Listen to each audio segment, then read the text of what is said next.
Hello everyone, most welcome in the UPSC study official. और आज है हमारा डे 6, लेक्चर नंबर 6। और अगले 40 से 45 मिनट आप हैं मेरे साथ, जिसमें हम लोग ज्योग्राफी के कुछ टॉपिक्स को करेंगे, जिसमें इम्पॉर्टेंट टॉपिक आज हमारा है दर्रा। और कोशिश करते हैं कि आज थोड़ा क्वेश्चनों की संख्या बढ़ा दी जाए, क्योंकि दिन धीरे धीरे ख़त्म हो रहे हैं। तो आज हम लोग दर्रे, हिमरेखा, हिमनद, पठार और समय बचा तो आज हम लोग तटीय भाग भी कंप्लीट कर लेंगे।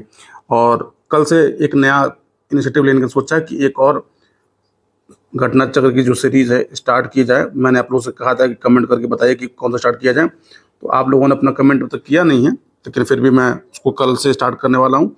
और मेरा विचार है या तो राज्य व्यवस्था शुरू करने के लिए या फिर पर्यावरण। अब कल देखते हैं किसमें से किसको हम शुरू करते हैं। मतलब कल से आपको पूर्वालोकन के दो वीडियो मिलना स्टार्ट हो जाएंगे। और कुछ दिनों बाद, मतलब 3-4 दिन बाद, एक टेस्ट सीरीज स्टार्ट कर रहा हूं मैं सेक्शन वाइज, जिसमें 30 से लेकर 35 क्वेश्चन पर डे रहेंगे, टेस्ट सीरीज के फॉर्म में रहेंगे। और उसमें व्याख्या नहीं रहेगी, उसमें केवल क्वेश्चन और ऑप्शन रहेंगे। तो चलिए ठीक है, समय खराब नहीं करते हैं और स्टार्ट करते हैं दर्रे। चलिए दर्रे से पहले कुछ चीज़ों को जान लिया जाए कि दर्रा है क्या। ठीक है, दर्रे का शाब्दिक अर्थ जान लीजिए, होता है कि रास्ता। और दर्रे को आप ऐसे समझिए कि दर्रा का मतलब होता है कि आप दो लोगों के बीच का गैप, यानी दो पहाड़ियों के बीच के गैप को भी हम दर्रा बोलते हैं। अब इसकी जो ऑफिशियल है, किसी पर्वत अथवा पहाड़ी में स्थित निचला भाग जिससे होकर स्थल मार्ग गुजरता है, उसे दर्रा या पास कहा जाता है। ठीक है, तो पहले तो एक काम करते हैं कि भारत में जो महत्वपूर्ण दर्रे हैं, देखिए आयोग दर्रे से हमेशा एक क्वेश्चन पूछता है। तो दर्रे में देखिए 3-4 चीजें पूछ जाती हैं। एक आपसे दर्रे में नाम पूछता है, दर्रा कहाँ पे स्थित है ये पूछता है, ठीक, और किस मार्ग से होकर कौन सा दर्रा गुजर रहा है। तो चलिए इसको जल्दी जल्दी देख लेते हैं कि क्या इस दर्रे की कहानी है। तो सबसे पहले हमारा महत्वपूर्ण दर्रा है वह काराकोरम दर्रा। तो काराकोरम दर्रा हमारा ट्रांस हिमालय प्रदेश में है और ये लद्दाख में है। यहाँ से भारत और चीन के बीच का रास्ता होकर जाता है।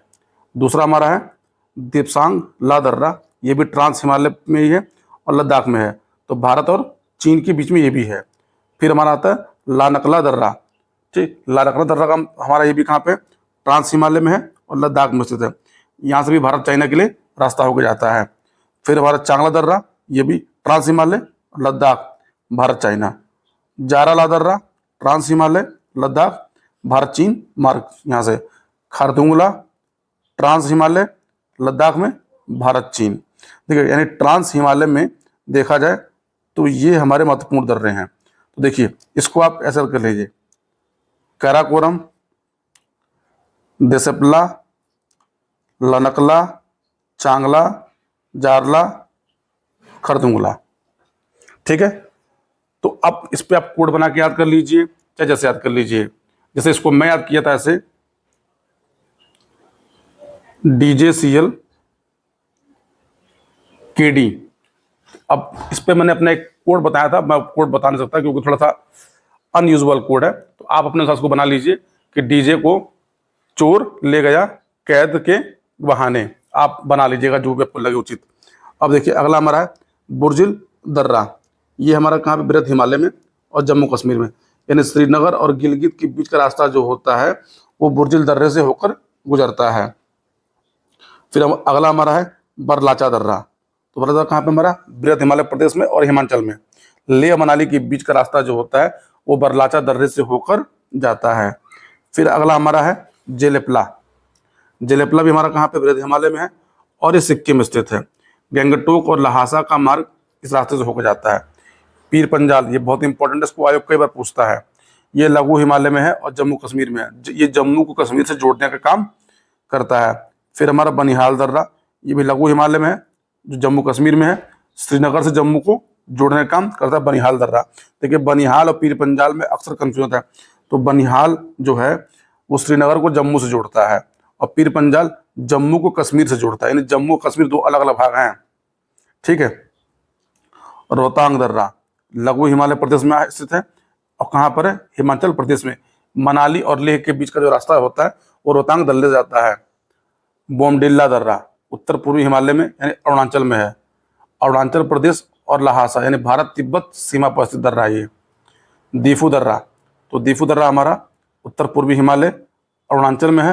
अरुणाचल और म्यांमार के बीच का रास्ता इस दर्रे से होकर जाता है। पांगसाट दर्रा उत्तर पूर्वी हिमालय, ये भी कहाँ पे, अरुणाचल में है, यानी अरुणाचल और म्यांमार के बीच में। तुजू दर्रा उत्तर पूर्वी हिमालय और मणिपुर म्यांमार के बीच में। अब देखिए आप क्या करिए कि इसको नोट करिए। नोट कैसे करिए, जैसे लद्दाख लिखिए। अब लद्दाख में जो इंपॉर्टेंट दर्रे है उसको नोट कर लीजिए। जम्मू कश्मीर में जो है उसको इकट्ठे नोट कर लीजिए। जैसे कि अगर आपको मैं इसको दिखाना चाहूँ तो आप इसको ऐसे भी देख सकते हैं। एक मिनट, मैं थोड़ा सा इसको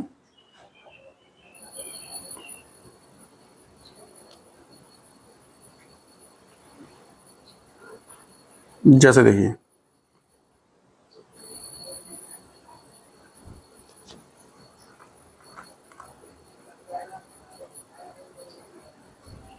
देखिए खारदुंगला, काराकोरम, जोजिला और चांगला, ये 4 दर्रे कहाँ पर है, लद्दाख में है। पीर पंजाल और बनिहाल जम्मू और कश्मीर में। सिपकिला, रोहतांग, बड़लाचा, यांगजी, दीवान दर्रा, भाभा दर्रा, परांगला दर्रा, मल्लंग दर्रा, ये सब हिमाचल में है। मुलिंगला, माना, लिपुलेख, कुंगरी, भिगरी, नामा, रलामा, सिरला उत्तराखंड में। नाथुला दर्रा, जलेपला दर्रा सिक्किम में। इसको तो आप कोड में से करिए, जलना, जलना, जल से जलेपला, ना से नाथुला सिक्किम में। सेला, बोमला, यंगपा और दीफू, ये 4 दर्रे हैं। सेला दर्रा, बामडिल्ला, यांगयाप और दीफू अरुणाचल में। तुजू दर्रा मणिपुर में। थाल घाट, बोर घाट महाराष्ट्र में और पाल घाट केरल में। चलिए आते हैं अपने प्रश्नों पे।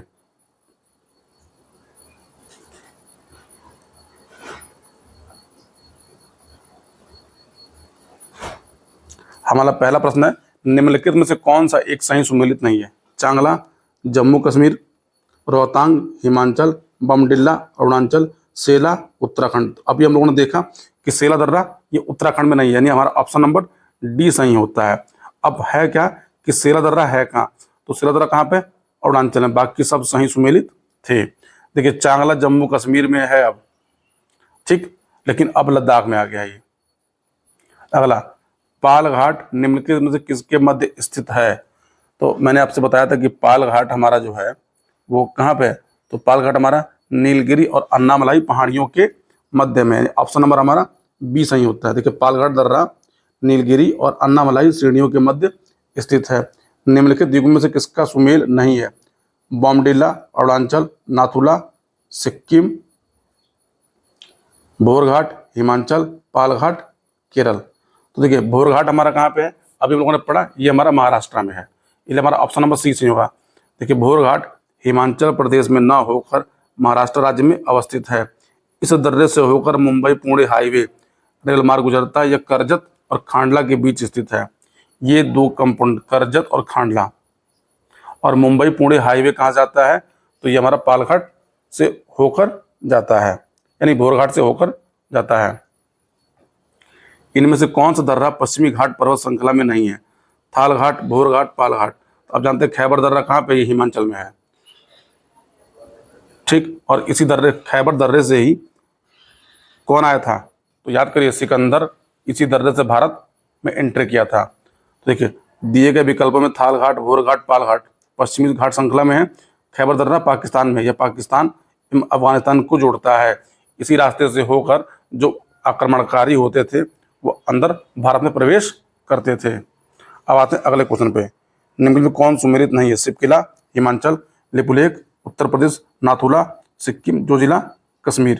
तो आप जानते हैं कि उत्तर प्रदेश में कोई दर्रा नहीं है, तो लिपुलेख हमारा कहाँ पर है, ये हमारा उत्तराखंड में है, ठीक। देखिए लिपुलेख दर्रा भारत चीन सीमा पर उत्तराखंड राज्य में स्थित है, न कि उत्तर प्रदेश राज्य में, अतः विकल्प हमारा 20 नहीं होगा। 31 अक्टूबर 2019 से जो जिला केंद्र शासित प्रदेश लद्दाख और कारगिल के जिले में अवस्थित हो गया, ये कन्फर्म याद रखिएगा, यहाँ पे कन्फ्यूजन आपको बहुत सारा हो सकता है। चलिए आते अगले क्वेश्चन पे। हम निम्नलिखित द्वीपों में कौन सही सुमेलित नहीं है। यहाँ पे पर्वत दिए गए हैं और आपको राज्य दिए गए हैं। दर्रा सिपकिला हिमाचल, बमडिल्ला अरुणाचल, नाथुला मेघालय, जोजिला जम्मू कश्मीर। तो अभी आपने पढ़ा मेरे संग कि नाथुला, मैंने आपको क्या था कोड, जलना यानी जोलेपला और नाथुला, ये दोनों किसमें है, सिक्किम में है। तो यानी हमारा ऑप्शन ये वाला गलत हो गया, यानी नाथुला हमारा ये सही हो गया। ठीक है, अब आप देखिए, सिपकेला हिमाचल प्रदेश में, बमडिल्ला अरुणाचल में और नाथुला सिक्किम में है। प्रश्नकाल में जो जिला जम्मू और कश्मीर में स्थित था, लेकिन 31 अक्टूबर 19 से जो जिला केंद्र शासित प्रदेश लद्दाख के कारगिल जिले में अवस्थित है। नाथुला भारतीय क्षेत्र में सिक्किम की राजधानी गंगटोक से लगभग 55 किलोमीटर पूर्व में स्थित है। ठीक है, और चुंबी घाटी में यही रास्ता जाके खुलता है। आते हैं अगले क्वेश्चन पे।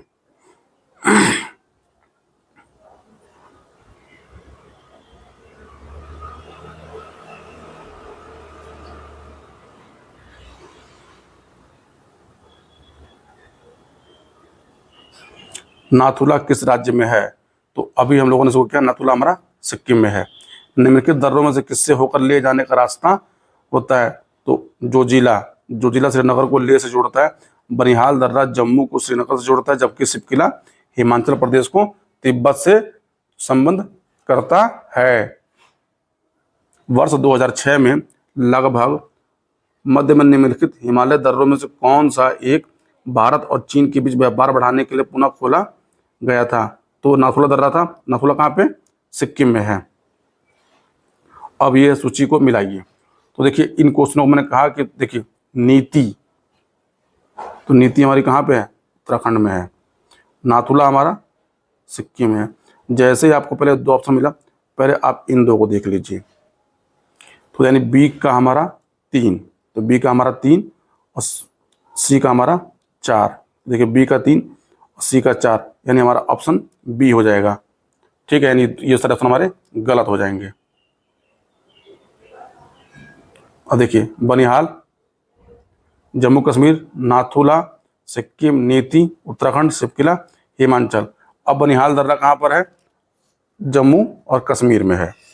ठीक, आते हैं अपने अगले क्वेश्चन पे।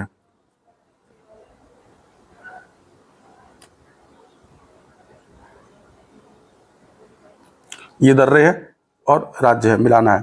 तो देखिए बुमला, जेलेपला, मुलिंगला, सिपकिला। तो आप सबसे पहले मिलाइए बनिहाल दर्रा। तो देखिए बनिहाल हमारा किस में है? तो आप जब मिलाएंगे तो बनिहाल हमारा किस में आएगा?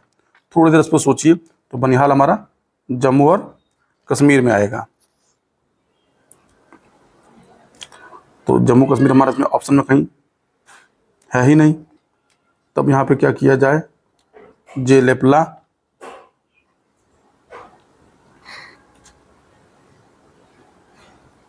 बुमला, जेलेपला। तो चलिए इसको मिलाते हैं। तो देखिए बुमला हमारा कहाँ पे है? ये हमारा अरुणाचल में है। और जेलेपला हमारा कहाँ पर है? तो ये हमारा सिक्किम में है। मुलिंगला हमारा उत्तराखंड में और सिपकिला हमारा हिमाचल में। तो अब मिला के देखिए हमारे यहाँ पे कौन सा ऑप्शन सही होता है? तो ऑप्शन हमारे यहाँ पे बी सही हो जाएगा। देखिए बुमला अरुणाचल, जेलेपला सिक्किम, मुलिंगला उत्तराखंड, सिपकिला हिमाचल। आते हैं अगले क्वेश्चन पे। देखिए ऐसे क्वेश्चनों को पेपर में कभी भी स्किप मत मारिएगा, क्योंकि इन प्रश्नों के सही होने की प्रोबेबिलिटी ज़्यादा होती है। बस थोड़ा सा आपको एफर्ट लगाना होता है। अगर आपको 1, 2, 3 भी अगर फैक्ट पते हो गए तो आप इसको आसानी से सॉल्व कर सकते हैं। जैसे अब ये देखिए पर्वतीय दर्रा और राज्य दिए गए हैं। तो अभी तक आप इतने बार में कई बार मतलब ये है कि आप रिवाइज कर चुके होंगे। अब देखिए नाथुला, ठीक, तो नाथुला मैंने आपको कई बार बताया कि ये पे हमारा कहाँ पर है? सिक्किम में है। ठीक, और जोजिला, तो जोजिला हमारा कहाँ पे? जम्मू और कश्मीर में है। माना दर्रा या माणा दर्रा ये हमारा उत्तराखंड में और सिपकिला हमारा हिमाचल में है। तो यहाँ से आप देख लीजिए। तो हमारा यानी कोड नंबर यहाँ पे हमारा ए, बी और सी सही हो जाता है। ठीक, देखिए माणा दर्रा उत्तराखंड, नाथुला सिक्किम, जोजिला जम्मू कश्मीर, सिपकिला हिमाचल। देखिए जोजिला अब वर्तमान समय में लद्दाख में है। अगर अब ये क्वेश्चन पूछा जाता है तब निम्नलिखित में कौन सा सुमेलित नहीं है? जेलेपला सिक्किम, माना नीति उत्तराखंड, सिपकिला जम्मू कश्मीर, बमडेला अरुणाचल। तो हम पढ़ चुके हैं कई बार कि सिपकिला दर्रा हमारा कहाँ पर है। तो आप जानते हैं कि सिपकिला दर्रा हमारा जो है, यानी हमारा ऑप्शन नंबर सी सही होगा। देखिए, जेलेपला दर्रा पूर्वी सिक्किम जिले को लहासा से जोड़ता है। गढ़वाल और उत्तराखंड की पहाड़ियों में तिब्बत को जोड़ने वाला दर्रा नीति और माना है। तिब्बत को जोड़ने वाला सिपकिला दर्रा हिमाचल प्रदेश के किन्नौर जिले में स्थित है। और बमडिल्ला अरुणाचल प्रदेश के लहासा को तिब्बत से जोड़ता है। यानी सिपकिला जम्मू और कश्मीर में नहीं है। ठीक, और आप कई बार रिवाइज कर चुके हैं कि सिपकिला हमारा कहाँ पे है। तो सिपकिला दर्रा हमारा हिमाचल में है। आते हैं अगले क्वेश्चन पे। निम्नलिखित दर्रों में से कौन सा उत्तराखंड में अवस्थित है। देखिए, उत्तराखंड के 4-5 दर्रे हैं, उसको डालिए। देखिए, जेलेपला, नाथुला, लिपुलेख, सिपकिला। तो ये भी नहीं है, ये भी नहीं है, ये भी नहीं है, यानी लिपुलेख है। लिपुलेख दर्रा उत्तराखंड राज्य में अवस्थित है। इस दर्रे का उपयोग कैलाश मानसरोवर यात्रा के लिए किया जाता है। देखिए, नाथुला ये सिक्किम में है, सिपकिला हिमाचल में है, और जेलेपला हमारा अरुणाचल में है। ठीक, नहीं सॉरी, जेलेपला भी हमारा जो है सिक्किम जिले में ही है, ये भी सिक्किम में है। लिपुलेख दर्रा स्थित है, तो आसान सा क्वेश्चन है, ये हमारा उत्तरांचल यानी उत्तराखंड में है। अब आते हैं अपने अगले क्वेश्चन पे। निम्नलिखित में से कौन एक सुमेलित नहीं है। तो रोहतांग, देखिए नाथुला अरुणाचल, तो आप पहले ऑप्शन के नाथुला कहाँ पे है हमारा, नाथुला हमारा सिक्किम में है। ठीक, इसलिए हमारा ऑप्शन ये सही है। लिपुलेख हमारा उत्तराखंड में सही है, रोहतांग हिमाचल में है, पालघाट केरल में है। ठीक, रोहतांग दर्रा अवस्थित है, तो कई बार रिपीट क्वेश्चन है, हिमाचल में है। माना, क्वेश्चन रिपीट छोड़ रहा हूं मैं आपके लिए। किंगरी विंगरी नीति माणा क्या है। तो देखिए, नीति और माणा दर्रा है, तो किंगरी विंगरी भी क्या होगी, दर्रा ही होगी। किंगरी विंगरी या फिर इसको कुंगरी भिंगरी नीति सब दर्रे। नीति दर्रा भारत के उत्तराखंड राज्य को तिब्बत से जोड़ने वाला हिमाचल का एक प्रमुख दर्रा है। देखिए, इसको माणा या माना दोनों पढ़ते हैं। ठीक,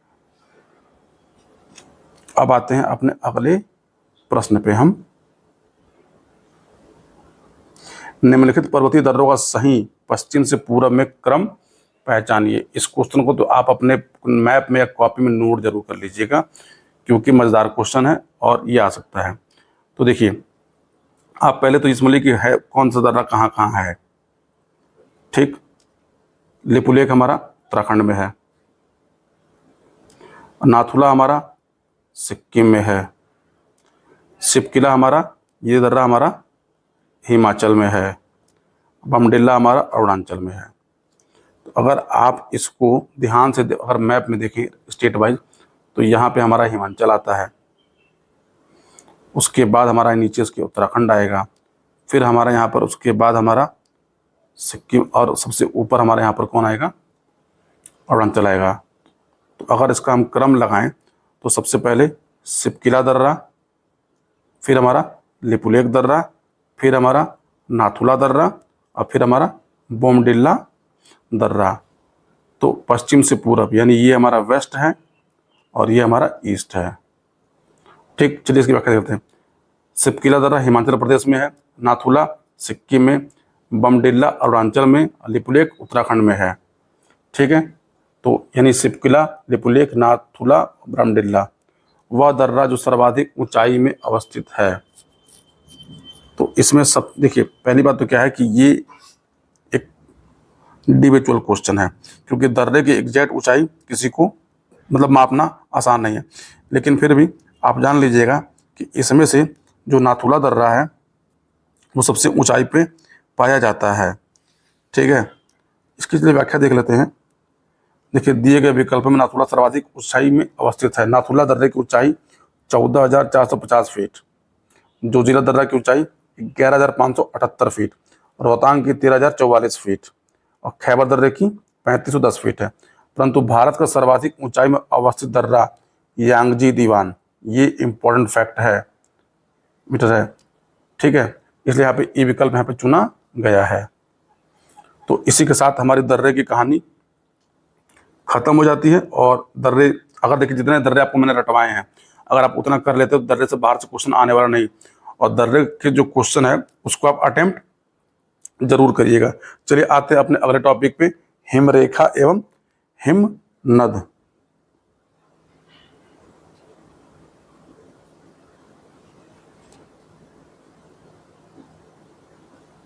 इसको थोड़ा समझ जाए कि देखिए, हिम की निचली सीमा को हिम रेखा कहते हैं। अक्षांशों, उच्चावचों, वर्षण की मात्रा, ढाल एवं स्थानीय प्रकृति की भिन्नताओं के कारण हिमालय में अलग अलग हिस्से में हिमरेखा की स्थिति भिन्न भिन्न होती है, परंतु औसत हिमरेखा की ऊंचाई महान हिमालय के उत्तरी भाग में 5500 से 6000 मीटर और महान हिमालय के दक्षिण भाग में 4500 से 6000 मीटर पर पाई जाती है।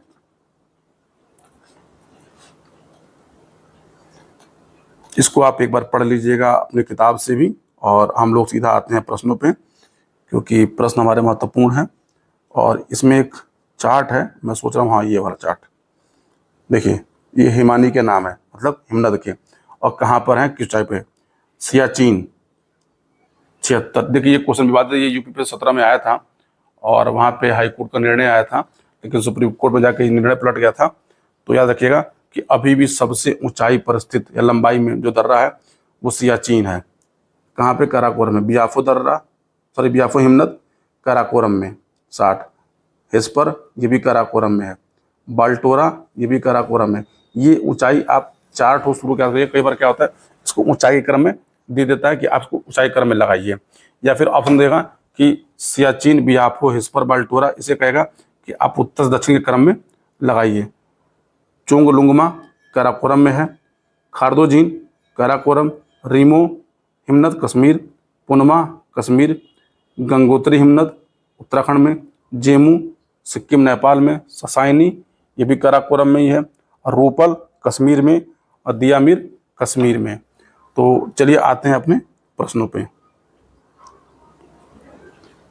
हिमालय में हिमरेखा निम्न में के बीच में पाई जाती है। तो अभी हम लोगों ने कहा कि हिमालय में हिमरेखा 4300 से 6000 मीटर। देखा, हिमरेखा की औसत ऊंचाई महान हिमालय के उत्तरी भाग में 5500 से 6000 मीटर और महान हिमालय में 4500 से 6000 मीटर पर पाई जाती है। यानी पश्चिम हिमालय की औसत हिमरेखा 5800 मीटर तथा पूर्वी हिमालय में 4300 मीटर पर पाई जाती है, इसलिए हमारा विकल्प ए यहाँ पर सही होता है। देखिए रेंज जरूर याद रखिएगा, क्योंकि अच्छा मान लीजिए आपने जो रेंज याद किया और उस रेंज में कोई आंसर नहीं है, तो वहाँ पर आप देखिएगा कि उस रेंज में जो सबसे निकटतम है आप उसको पहले टिक करिए, ये नहीं कि सीधा उपयुक्त में से कोई नहीं टिक कर दिए। देखिए उपयुक्त में से कोई नहीं अगर प्रश्न में आता है तो इसकी सही होने की संभावना अति न्यून होती है। उस समय ये देखा जाता है कि जो सबसे निकटतम कौन सा है। अब निकटतम का मतलब ये नहीं कि एकदम बहुत दूर हो जाए, मतलब एकदम करीब करीब हो। सियाचिन हिमनद कहाँ स्थित है, तो सियाचिन हिमनद हमारा नुब्रा घाटी के उत्तर में स्थित है। सियाचिन ग्लेशियर अक्साई चीन के पश्चिमी, गिलगिट के पूर्व, लेह के उत्तर तथा नुब्रा घाटी के उत्तर में स्थित है। यह भारत के केंद्र शासित प्रदेश लद्दाख में है। निम्न में कौन सा हिमनद सबसे बड़ा है, तो कौन, सियाचिन सबसे बड़ा हिमनद निम्नलिखित में कौन सा है। ठीक, अब देखिए यहाँ पर कौन ऑप्शन में क्या क्या, कंचनजंगा, गंगोत्री, रुंडन, केदारनाथ। तो ये थोड़ा सा देखने लायक क्वेश्चन है। तो देखिए इसमें से जो गंगोत्री है यानी हमारा सबसे बड़ा हिमनद है, 26 किलोमीटर, रुंडन 19 किलोमीटर, कंचनजंगा हिमनद 16 किलोमीटर, केदारनाथ 14 किलोमीटर, इसलिए हमारा विकल्प यहाँ पे सी सही होता है। निम्न में से कौन सा हिमालय विशालतम हिमनद है। देखिए इसका एग्जैक्ट आंसर सियाचिन आयोग ने अपने अंतर्की में दिया था, लेकिन बाद में हाईकोर्ट के हस्तक्षेप के बाद हाईकोर्ट ने इसका आंसर ससाइनी के रूप में बदल दिया था। और इसकी व्याख्या में उन्होंने देखिए क्या लिखा है, हाँ देखिए निम्नलिखित विकल्पों में दिए गए हिमनदों की लंबाई WGI के अनुसार, यानी वर्ल्ड ज्योग्राफिकल के अनुसार, सर्वे ऑफ इंडिया के अनुसार, ससाइनी 17.85, गंगोत्री 26, जेमू 25 और सियाचिन 76.64।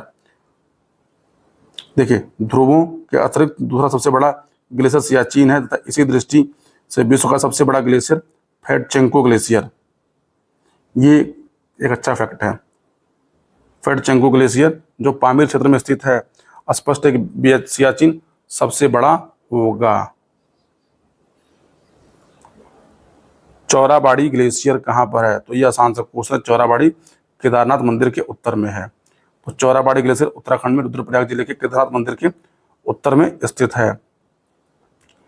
हिमालय के पिघलने की गति सबसे कम है, सबसे अधिक है, विश्व के अन्य भागों की हिमनदों के समान है। हिमालय के हिमनदों के पिघलने के विषय में सूचना उपलब्ध नहीं है।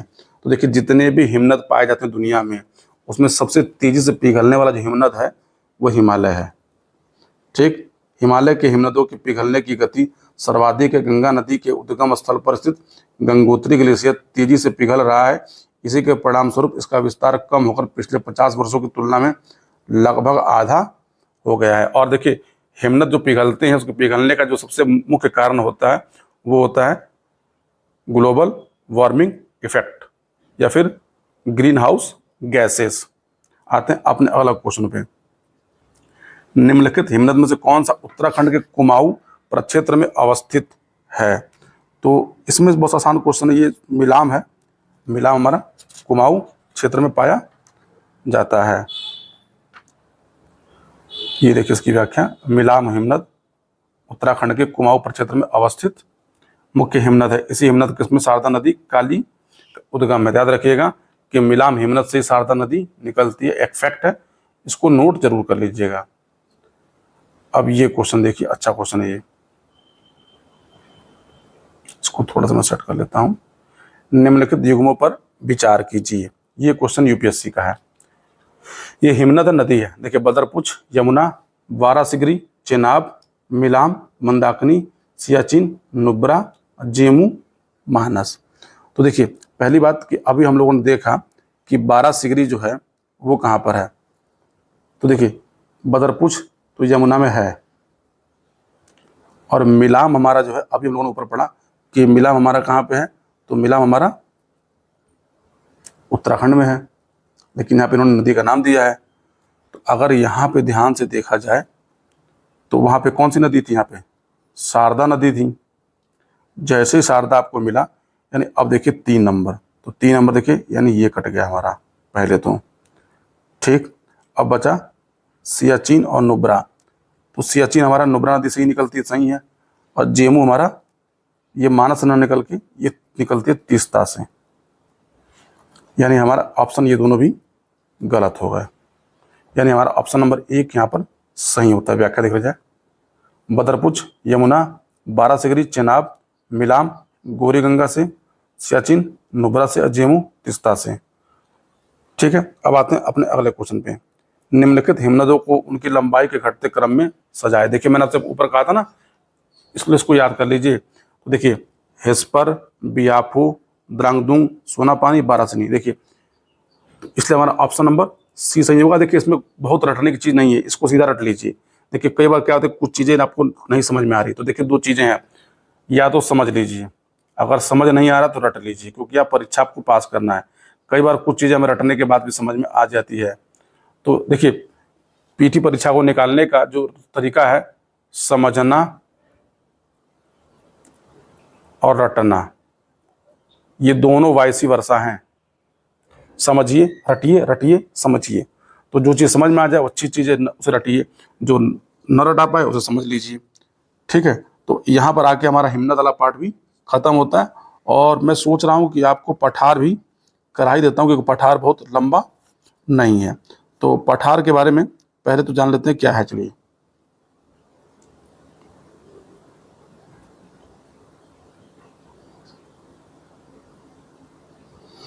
ये हाँ हमारे भारत के प्रमुख पठार है, पहले इसको देख लिया जाए। ये हमारा लद्दाख का पठार है, मालवा का पठार, मतलब ये हमारा कहाँ पे आएगा, तो मालवा का पठार हमारा एमपी छत्तीसगढ़ में पाएगा। छोटा नागपुर का पठार झारखंड, मेघालय का पठार काठियावाड़, गुजरात का पठार, महाराष्ट्र का पठारी एरिया, तेलंगाना पठार, कर्नाटक पठार, दंडकारण्य और दक्कन का पठार। दक्कन का पठार याद रखिएगा कि इसकी आकृति जो है वो त्रिभुजाकार है, त्रिभुजाकार है। ठीक, तो चलिए इस पे पहले प्रश्नों को देख लेते हैं कि हमारे प्रश्न कौन कौन से हैं, और जल्दी खत्म कर देखिए। भारत के दक्कन के पठार पर बेसाल्ट निर्मित लावा शैलों का निर्माण हुआ है। तो ये क्वेश्चन आप याद कर लीजिए और रट लीजिए, क्योंकि ये कई बार किसी फॉर्म में पूछा जाता है। तो बेसाल्ट निर्मित लावा जो है वो क्रिटेशियस युग में बना था, यानी कार्बोनिफेरस युग के दौरान जो है ये बना था। इसकी व्याख्या को देख लेते हैं कि इन्होंने इसकी व्याख्या देखी। कार्बोनिफेरस युग के दौरान दामोदर, सोन, महानदी और गोदावरी बेसिन में कोयले का निर्माण हुआ, जबकि क्रेटेशियस युग में दौरान अत्यधिक ज्वालामुखी उद्गारों से दक्कन ट्रैप का निर्माण हुआ। इसी काल में दक्कन के पठार बेसाल्ट निर्मित लावा शैलों का निर्माण हुआ। दक्कन ट्रैप का निर्माण क्रेटेशियस काल के अंतिम चरण में प्रारंभ हुआ। याद रखिएगा, दक्कन ट्रैप क्रेटेशियस काल में, और दक्कन ट्रैप हमारा जो है वो ज्वालामुखी लावा से निर्मित है। आते अगले क्वेश्चन पे। मेघालय का पठार भाग है, तो मेघालय हमारा प्रायद्वीपीय खंड का पठार भाग है, याद रखिएगा। मतलब हिमालय का नहीं है, क्योंकि आपको लगेगा वहाँ पे हिमालय श्रेणियाँ पाई जाती है, तो यहाँ पे कन्फ्यूजन होगा, इसलिए इसको नोट कर लीजिएगा, रट लीजिएगा। हिमालय का पठार प्रायद्वीपीय पठार का विस्तार है। यह भ्रंशन के कारण प्रायद्वीपीय भाग से मालदा गैप द्वारा पृथक हो गया था। ये वाला फैक्ट भी आप याद कर लीजिएगा। भारत के अतिरिक्त प्रायद्वीपीय पर्वत निर्मित हुए थे किस काल में? तो प्रायद्वीपीय पर्वत जो है वो सेनोजोइक काल में, यानी सेनोजोइक महाकल्प में निर्मित हुए। हिमालय तथा भारत के अतिरिक्त प्रायद्वीपीय पर्वत सिंधु और गंगा के मैदान के उत्तरी भाग का निर्माण सेनोजोइक महाकल्प में हुआ था। छोटा नागपुर पठार का सर्वाधिक घना बसा जिला धनबाद क्यों है? तो देखिए, पहला ऑप्शन है उपजाऊ मिट्टी तथा दामोदर से निकली गई नहरों द्वारा सिंचाई की सुविधा, कोयला, लोहा, अभ्रक, तांबा इत्यादि का पाया जाना, खनन उद्योग का विकास, औद्योगिकरण, उपयुक्त सभी। देखिए, इसका आंसर तो खैर उपयुक्त सभी होना चाहिए था, लेकिन नहीं है। तो देखिए, पहली बात तो ये है कि जहाँ पर कोयला, लोहा, अभ्रक, तांबा आदि पाया जाएगा, वहाँ की मिट्टी उपजाऊ नहीं होगी, क्योंकि उपजाऊ मिट्टी में खनिज पदार्थ नहीं पाए जाते, इसलिए हमारा ऑप्शन नंबर ए गलत हो गया। ठीक, अब देखिए, ऑप्शन हमारा बी और सी दोनों सही हो सकता था, लेकिन अगर कूट में होता तो दोनों सही होते। लेकिन अगर इन दोनों में भी कंपेयर किया जाए, इन दोनों में सबसे उचित तर्क हमारा कौन सा है? कोयला, लोहा, अभ्रक, तांबा इत्यादि का पाया जाना। देखिए, धनबाद कोयला खनन और औद्योगिक संस्थान के लिए जाना जाता। धनबाद में लाल मिट्टी व्यापक क्षेत्र पाई जाती है, जो कृषि के लिए उपयोगी नहीं होती। कोयला, लोहा, अभ्रक, तांबा इत्यादि का पाया जाना जनसंख्या के संकेंद्रण के कारण नहीं हो सकता। ठीक है,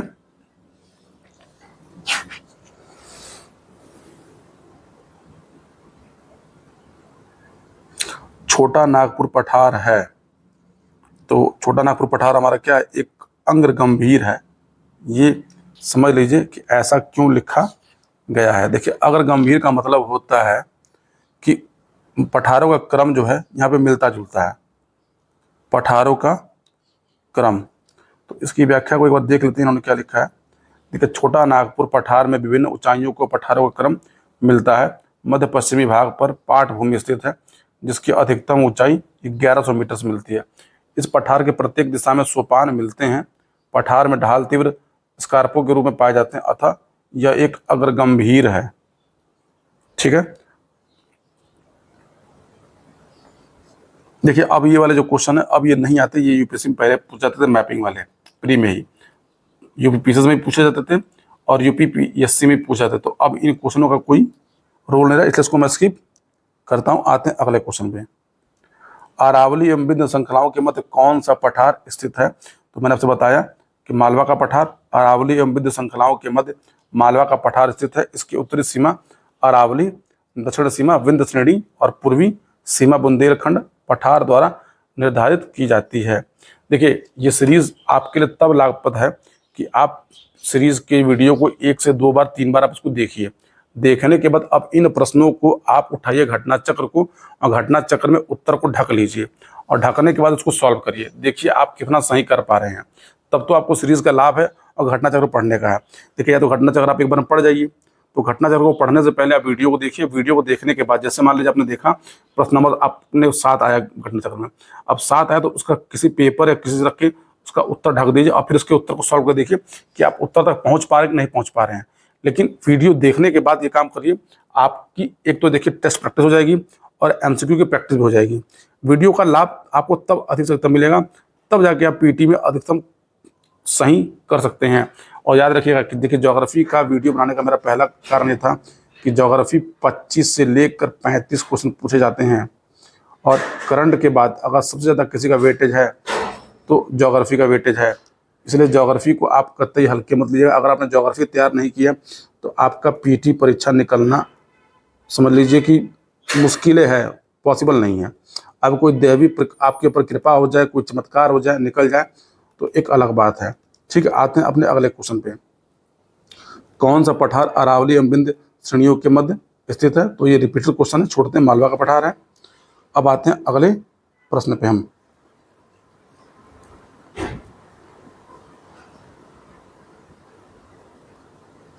दंडकारण्य क्षेत्र अवस्थित है। तो दंडकारण्य क्षेत्र हमारा छत्तीसगढ़ और उड़ीसा, ये जंगली क्षेत्र भी है।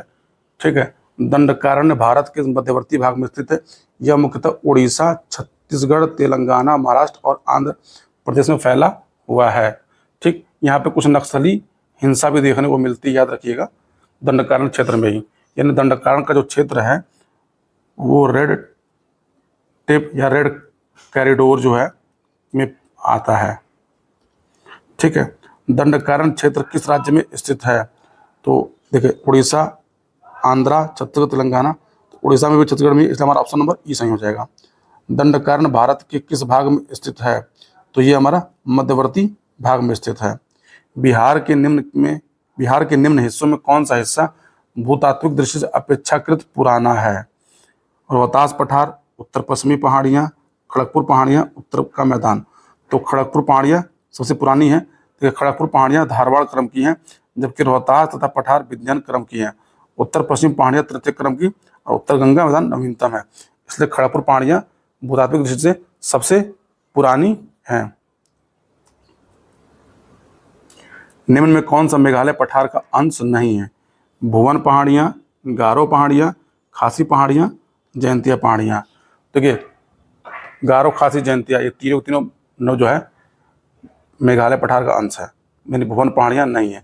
भुवन पहाड़ियाँ मीजो हिल्स का भाग है, जो पूर्वोत्तर हिमालय का अंग है, जबकि गारो, खासी, जयंतिया पहाड़ियाँ मेघालय पठार के ही भाग हैं। चलिए अब आते हैं आज के अपने लास्ट क्वेश्चन पे। अलबामा हिल स्थित है। तो अलबामा हिल हमारा जो है वो बीजापुर और अपलैंड के दक्षिण में स्थित है।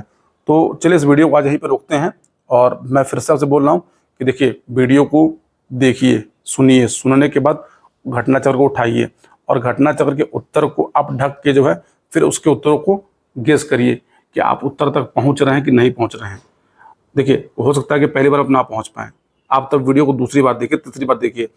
देखिए, सुनने से और फिर सुन के दोबारा पढ़ने से आपको मैक्सिमम चीज़ें लर्न हो जाएंगी, याद हो जाएंगी।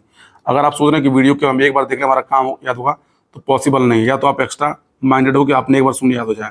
देखिए, एटलीस्ट आपको अगर मुझसे पूछा जाए तो आप पहले एक बार वीडियो देखिए, देखने के बाद आप क्या करिए, उठाइए घटना चक्र को और फिर उसके उत्तर को ढूंढिए। आप कर पा रहे हैं? जब इसको पूरा कर लीजिए तो एक बार वीडियो को आप और देख लीजिए। मतलब आप 3 बार घटना चक्र से जल्दी पास हो लेंगे। तो जल्दी पास हो लेंगे तो आपका वो पेपर, अब जैसे जब पढ़ते समय आपको जो इंपॉर्टेंट फैक्ट मिल रहे हैं उसे एक पन्ने पे नोट करते चलिए। उससे क्या होगा कि आपको रिवीजन करने में आसानी होगी। क्योंकि देखिए, रिवीजन के लिए आप हर बार तो भाई वीडियो इतना लंबा देखेंगे नहीं।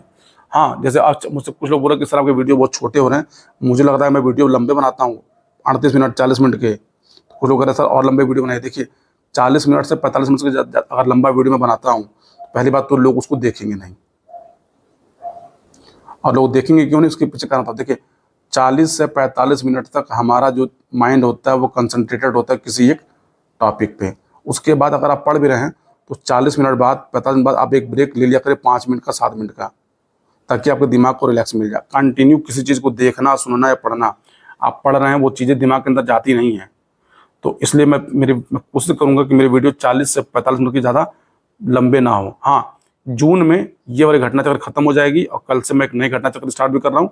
यानी एटलीस्ट मैं 2 और सही रहा तो 3 घटना चक्र आपको मैं इस जून के अंदर ही निपटा दूंगा।